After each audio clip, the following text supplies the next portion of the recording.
또 여섯째 천사가 그 대접을 큰 강 유브라데에 쏟음에 강물이 말라서 동방에서 오는 왕들의 길이 예비되었더라.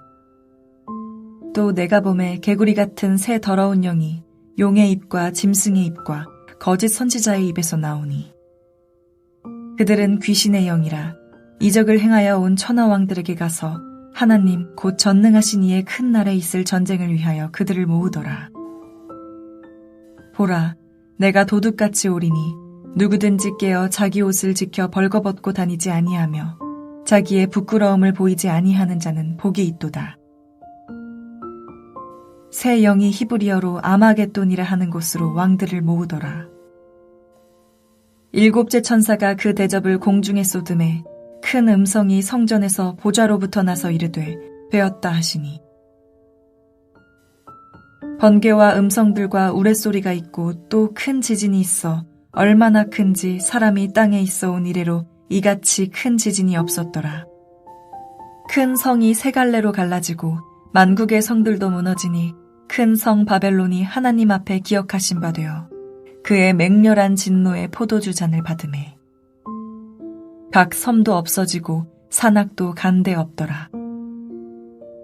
또 무게가 1달란트나 되는 큰 우박이 하늘로부터 사람들에게 내리매 사람들이 그 우박의 재앙 때문에 하나님을 비방하니 그 재앙이 심히 크미러라.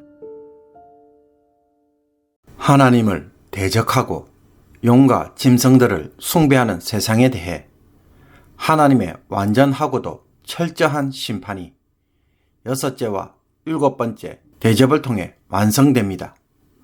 그 결과 하늘의 군대와 온 땅의 왕들 간에 벌어지는 마지막 전쟁과 바벨론의 멸망이 이루어집니다. 여섯 번째 천사가 대접을 큰 강 유브라데에 쏟자 강물이 말라서 동방에서 오는 왕들의 길이 예비되었다고 말합니다. 유브라데 강이 말랐다는 것은 사탄의 나라로 상징되는 로마 제국의 동쪽 국경선이 무너지며 동쪽 국경선이 무너져서 파르티아 제국이 로마로 쳐들어올 것이라는 전쟁의 신호입니다. 하늘의 군대와 온 땅의 왕들 간에 마지막 전쟁이 있을 것을 상징적으로 표현하고 있습니다. 여기에 대하여 악의 거짓 삼위일체인 용과 짐승과 거짓 선지자가 무엇을 준비합니까? 개구리 같은 새 더러운 영, 즉 귀신의 영을 보내어서 이적을 행함으로 온 천하의 왕들을 미혹하여서 전쟁을 준비합니다. 요한은 이 날을 하나님의 큰 날이라고 말합니다.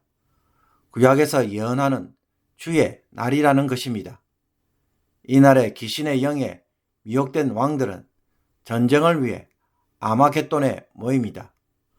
아마겟돈은 무깃도 산이라는 뜻으로 이스라엘 백성들에게는 유명한 전투 지역을 뜻하는 표현입니다.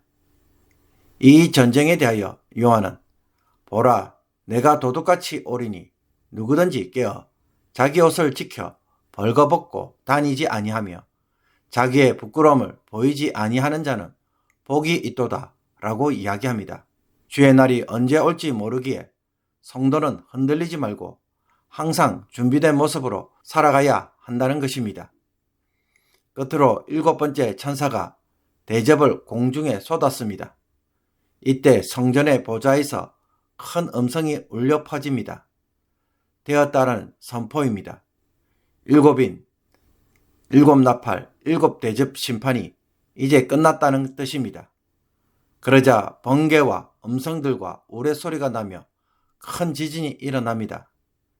이런 현상들은 주로 하나님이 임재하실 때 일어나는 현상이고 특징들입니다. 즉 하나님이 직접 나타나셔서 큰 성 바벨론의 제약을 기억하시고 심판하신다는 것입니다. 큰 성 바벨론이 세 갈래로 갈라지고 만국의 성들도 무너져 내립니다. 그리고 하나님의 맹렬한 진노의 포도주 잔을 받고 모든 섬들과 산들도 자취를 감추었습니다. 짐승을 따르는 자들이 더 이상 의지하고 숨을 곳이 다 사라졌다는 것입니다. 하늘에서 어마어마한 큰 우박이 내리지만 사람들은 도리어 이 재앙 때문에 하나님을 비방하고 회개하기를 거부합니다.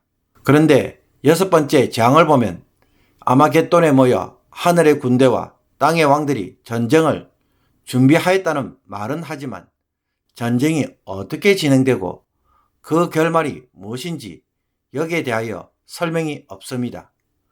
최후의 결전이 있을 것이라는 말만 하고 있습니다. 이 전쟁의 결말에 대해서는 19장 11절에서 21절까지가 자세히 설명합니다. 백마를 타고 오시는 그리스도께서 하늘의 군대를 이끌고 만국을 치고 그들을 철장으로 다스리며 하나님의 맹렬한 진노의 포도주 틀을 밟는 모습을 보여줍니다. 그래서 19장 17절에서 21절까지 짐승과 땅의 왕들과의 마지막 전투 장면을 묘사하고 있습니다. 그리고 7번째 천사가 공중에 쏟았다는 것은 사탄의 통치 영역에 대하여 심판하신다는 것입니다. 그러므로 사탄의 나라인 바벨론뿐만 아니라 용으로 대변되는 사탄에 대하여 그 멸망도 설명해야 하는데 설명이 빠져 있습니다. 이 설명은 20장에서 다시 설명합니다. 이처럼 결말에 대한 상세한 이야기를 생략한 이유는 이들에 대한 하나님의 최종적인 심판을 빨리 알리고 전하는 것에 강조점이 있기 때문입니다. 신문기사의 헤드라인을 통해 먼저 소식을 알리고 자세한 것은 그 밑에 글로 설명하는 것처럼 요한도 그와 같이 쓰고 있습니다.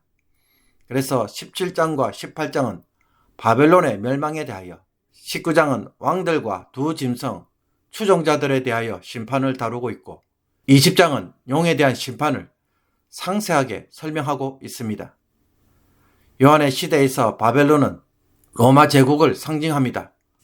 그렇게 본다면 7대접 심판으로 인해 주어지는 최후의 심판은 이제 지나가 버린 것일까요? 벌써 종말이 역사 속에 실현되었다는 뜻일까요? 그리고 6번째 대접 심판에서 본 것처럼 아마겟돈의 전쟁은 과거 역사 속에 일어난 일일까요? 그러므로 이 점에서 우리는 7인, 7나팔, 7대접을 먼 미래에 있을 사건으로만 고정시키기가 어렵다는 것을 발견합니다. 그렇다고 해서 이미 로마 제국 시대에 과거 사건으로 제한하기도 어렵습니다. 예수 그리스도의 구속 사건을 통해 하나님 나라가 아직 완성되지 않았기 때문입니다. 그렇다면 7심판 시리즈를 어떻게 이해해야 할까요? 구약의 선지서를 보면 선지서의 예언도 이와 같은 특징을 가지고 있습니다. 선지서의 예언은 분명 가까운 미래에 있을 사건을 미리 예언하고 있습니다. 그러나 그 중에는 종말에 이루어질 사건도 포함하고 있습니다. 예언이 이중적이라는 것입니다. 그러므로 그 예언은 가까운 미래뿐만 아니라 먼 미래, 즉 종말에 이루어질 사건도 동시에 포함하고 있습니다. 예비적 성격을 띠면서도 최종적 사건을 뜻하는 것입니다. 7대접 심판 역시 로마 시대에 이루어질 사건이면서도 종말에 이루어질 사건으로 아직 남아 있습니다. 그리고 이 특징들은 매 시대마다 있을 수 있습니다. 즉 사탄은 다른 짐승, 다른 예언자를 세워서 자신의 왕국을 계속 이어가고 있기 때문입니다. 이런 점에서 요한계시록을 너무 문자로만 이해해도 문제이고 너무 지나치게 상징적으로 영적으로 해석해서 아무 사건이나 종말 사건처럼 가져다가 해석해버리는 것도 매우 위험한 일입니다. 가능성들은 있겠지만 절대적으로 단정 짓기는 어려운 것입니다. 용과 짐승의 속성을 가지고 성도의 믿음을 대적하는 것들에 대하여 흑백 논리로 대응하기보다는 항상 깨어 있어서 조심하며 자기를 살피는 것이 더 중요합니다. 15절에서 보라, 내가 도둑같이 오리니 누구든지 깨어 자기 옷을 지켜 벌거벗고 다니지 아니하며 자기의 부끄러움을 보이지 아니하는 자는 복이 있도다 라는 말씀처럼 항상 깨어 있어 조심하며 아담과 하와가 범죄함으로 벌거벗은 것을 부끄러워했던 것처럼 범죄하는 자가 되지 않도록 순결한 삶을 구하는 것이 제일 중요합니다. 왜냐하면 일곱인 일곱 나팔, 일곱 대접 심판은 하나님이 하시는 일이기 때문입니다. 대신에 성도는 항상 말씀과 기도로 거룩한 신부가 되고 복음을 전하는 것에 그 사명이 있습니다. 아마겟돈의 전쟁은 삶의 현장에서는 영적 전쟁입니다. 영적 전쟁은 눈에 보이지 않는 귀신들과의 전쟁이 아니라 진리와의 전쟁입니다. 성경이 말하는 가치를 세상이 무너뜨리려고 하기에 성경이 말하는 가치들을 포기하지 않고 굳게 세우는 일이 바로 영적 전쟁입니다. 세상의 가치로 세상을 다스리는 것에 거부하고 싸우는 것입니다. 가정이나 직장에서 바뀌어져야 할 세상의 가치가 있습니까? 잘못된 것을 바꾸려는 의지가 나에게는 있습니까? 귀찮으니까 대충 사는 것은 아닌지 되돌아보면서 이것이 아마겟돈 전쟁이라면 나는 어디에 설 것인지 오늘 결정하고 승리하는 성도가 되기를 주님의 이름으로 축복합니다. 기도드리겠습니다. 말씀대로 언약하신 대로 모든 것을 성취하시는 하나님, 하나님의 심판도 확실히 이루실 것을 믿는 성도가 되게 하여 주옵소서. 매일 하나님을 경외함으로 우리 시대에 하나님이 행하시는 심판에 늘 깨어있는 자가 되게 하여 주옵소서. 진리 가운데서 행하는 자가 되기를 원합니다. 세상에 속한 자들이 아니라 하나님에게 속한 자로 자기를 세우게 하여 주옵소서. 가정과 직장 속에 잘못된 세상의 가치들이 무엇인지 분별하게 하시며 대적하고 승리하게 하옵소서. 하나님의 진리를 세우는 일에 진심으로 행하는 자들이 되게 하여 주옵소서. 예수 그리스도의 이름으로 기도하옵나이다. 아멘.